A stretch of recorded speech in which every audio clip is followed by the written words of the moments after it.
How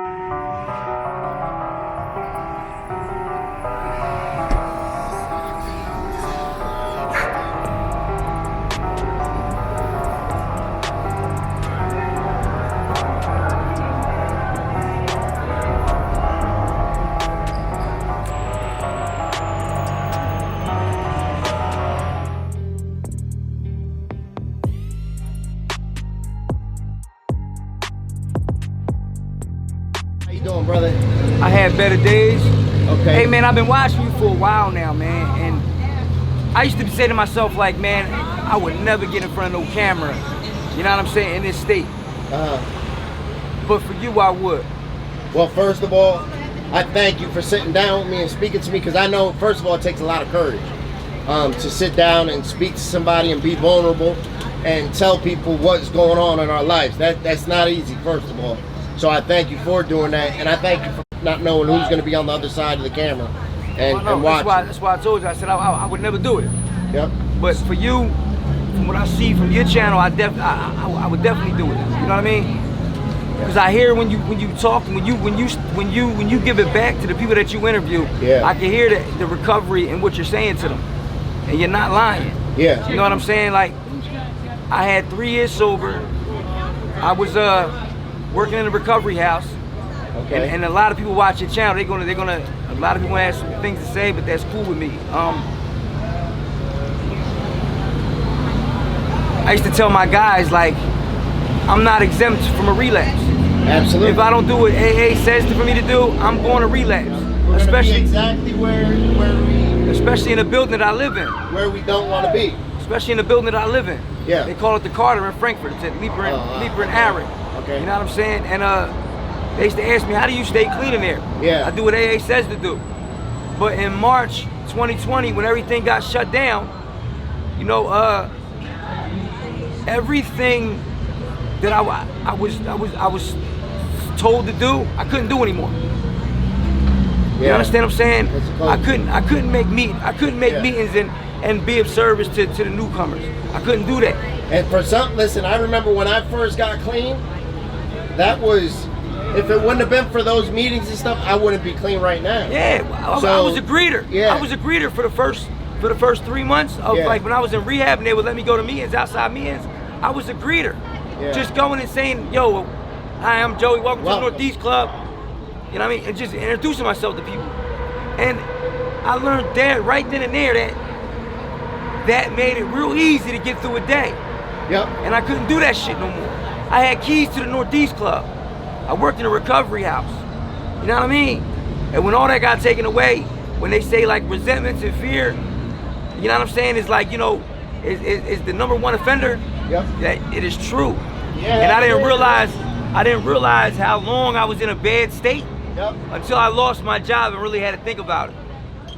And I see guys that was in my recovery house down here. Yeah. And a lot of them happy to see me fucked up. Some ain't. There's always some of those. You know what I'm saying? Yep. You know, but at the end of the day, like, I was always honest and always told them, I'm not exempt from this shit.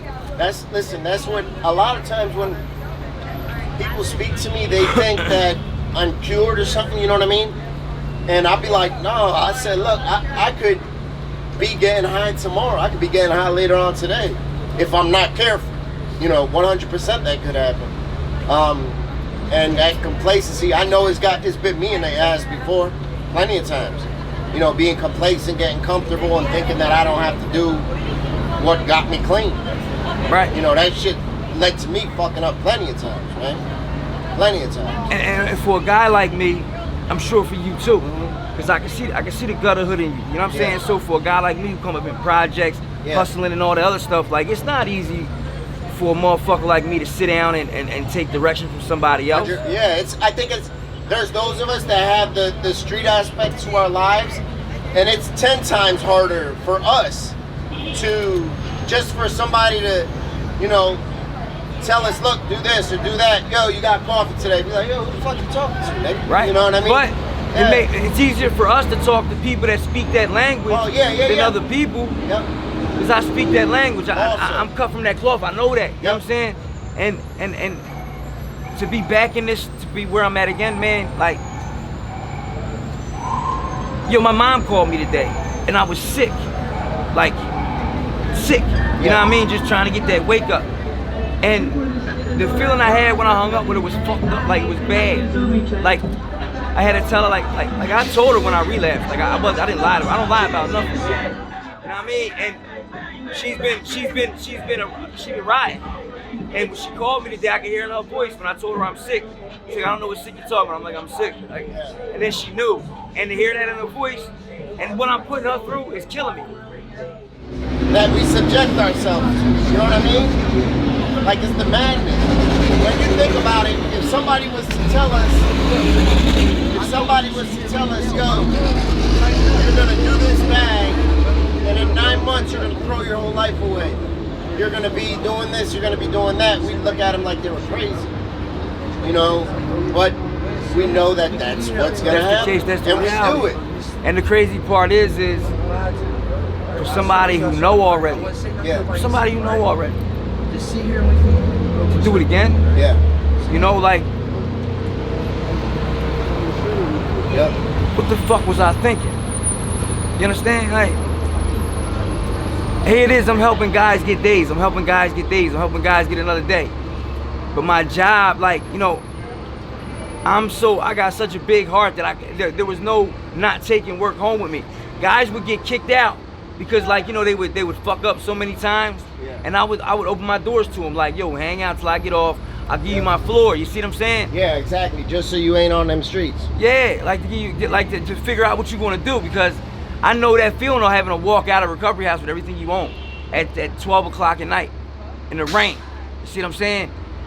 When I wasn't relapsed, I was getting guys well. They didn't have to tell me they was dope sick. I could look in their face and tell. Yeah, absolutely. You understand what I'm saying? I know that. You feel me? Like, and for me to do it again, like a lot of people told me, they was like, well, that was, you opened yourself up to that because those things I just mentioned I was doing, and they said that wasn't good, but I still disagree with them. You see what I'm saying? Yeah. I think for each of us it's different. Some of us that's what it is, some of us that's not what it is. You know what I mean? I think it's different. You know, I don't know. You know, for some of us we can do that stuff, some can't. You know, and I think only we know. You know what I'm saying? Nobody else can say, okay, Frank. You know, people told me coming down here and doing this because it wasn't like nothing was a problem until till everything that I was doing I couldn't do no more. Yeah. I tried doing the Zoom meetings and just sitting there looking at the phone and all these people talking. It wasn't the same thing. Yeah, it don't work. You know what I mean? That same feeling. You know what I'm saying? And then I wasn't praying. You know what I'm saying? And then somewhere along the line, I can't tell you where, but somewhere along the line, it became about me again. I got selfish and self-centered again. I can't tell you when or how long it took to get there when everything got shut down. That's what happened. Because I wound up miserable in bed, and everything's fucked up, like, in my life. You know what I'm saying? To where I'm miserable in bed. Yeah. And I don't want to be around nobody now. You know what I'm saying? Everybody's getting on my nerves now. You see what I'm saying? Everybody gets on your nerves. The way a motherfucker walk by, you get on your nerves. You know, everything. And when people ask me for stuff now, like when I get $1, I'm getting mad at them. But I was giving to them for months. Yeah. Why am I mad at, like, now? You see what I'm saying? Yep. So somewhere along the line, they've been doing that. Somewhere along the line, I got selfish and self-centered again, and I didn't peep it. You know what I mean? Yep. And then got caught up in it. You know what I'm saying? And then it was, I guess I did what I know best. Yeah. To get out of myself. I couldn't get out of myself doing what AA said no more. So I had to do it. Yeah. You know what I mean? And that thing about, you know, when you said earlier about if I give you this bag in 9 months, your life gonna be fucked up. How did I justify that to myself? Like how did I justify that? Like, oh, it's gonna be different this time? Yeah, well, that's what we like to do. I know for me, that's what I like to do. I like to say, nah, I know what I'm gonna do this time. This time, instead of getting high for a month, instead of getting high for a week, I'm gonna get high for 1 day. And then that 1 day comes, you know what, I'm gonna get high 1 more day, but I'm not gonna get high tomorrow. And then that 3rd day, I'm gonna get high today, but not tomorrow. And then maybe I stop for a day or 2. But then I keep on getting high. Next thing you know, I got a habit. Yeah. And I have a habit mentally before I have it physically. They shut down the fucking meetings, but they left the liquor stores open though. Oh yeah, it's crazy. See what I'm saying? 100%. Yeah, they shut down everything good, but the Devil's Playground stood open. Yeah. And you know what, man? Like, and a lot of people, they'll be like, well, you know, you was, you know what I mean, around these people. And I'm telling them, like, if I could sit there and be like, oh, well, it was because of that, then I'm copping out. It was, I did it. I did this. Yeah. You see what I'm saying? Yep.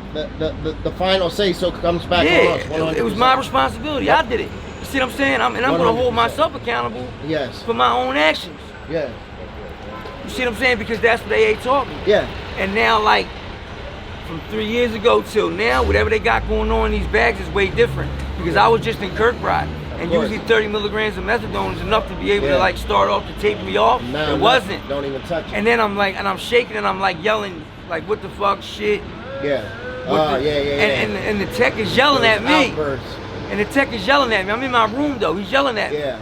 And then when I was like, you know what, fine, my bad. I'm just gonna leave because I see, like, you know what I mean. Yeah. I'm doing something wrong. Yeah. He didn't say, yo, let me get a doctor. Let me get somebody here for you to talk to. You know, we got one leaving AMA. He didn't give a fuck. You see what I'm saying? Yep. Yo, get him in this room, get him out of here. And I was just in my room going through it, trying to tough it out. Yeah, I know. See what I'm saying? So it's like, you know what I mean? And now my mom like, why you ain't call me and tell me you left? Yeah. Because I didn't want. Number one, I wasn't feeling good. Yeah. I looked like somebody seeing shit and hearing shit. They were looking at me crazy on the train coming from Westfield. Yeah. You know what I mean? I ain't never felt no shit like that. And it's like, damn, like now what I do? You know what I mean? It's gotta be something though. Because I didn't lay down last time, I'm not gonna lay down this time. Yeah. You know?